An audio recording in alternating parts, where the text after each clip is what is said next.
This following message is highly classified. Please make sure you're following along without any witnesses.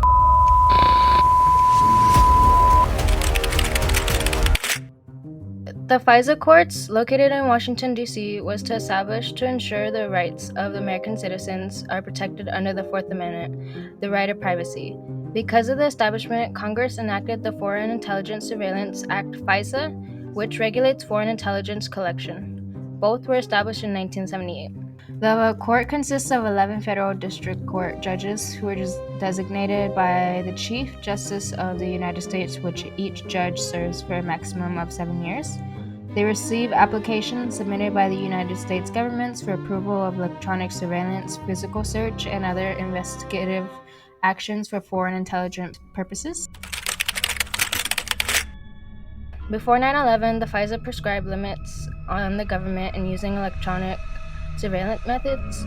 FISA required federal agents to obtain judicial warrants for the surveillance activities and created the FISA court to handle these requests. They mainly made requests to conduct certain surveillance activities overseas that target U.S. persons who are officers, employees, or agents of foreign power, and certifications. This resulted in it being used rarely and only in serious circumstances.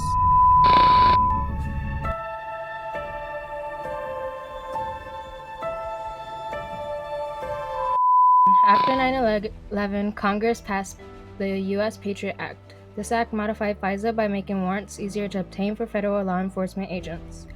It also expanded the government's rights to monitor citizens through phone surveillance, relaxing the probable cause requirement when agents requested warrants, which makes FISA was now used domestically.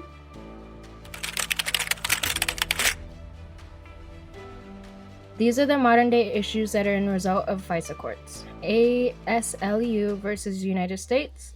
Today's FISA courts no longer comports with constitutional requirements, including structures of Article 3 and the Fourth Amendment. Domestic spying is made by the FBI through the Patriot Act amendments in the troubled wake of the 9/11 attacks to its present form. Based on these current issues, these are arguments regarding FISA and the FISA courts. People in favor of the FISA courts say that they give more security, there are less chances of domestic terrorism, and cases are solved easier. People not in favor of the FISA courts say that it's an invasion of privacy, abstraction of our Fourth Amendment rights, it's a violation of the First Amendment and ability to access FISA opinions. So, what's your next steps? The next step you should take going in depth about how the FISA court affects you in your everyday life. Learn about cases that affects you, the customer and electronic or internet companies that you're affiliated with.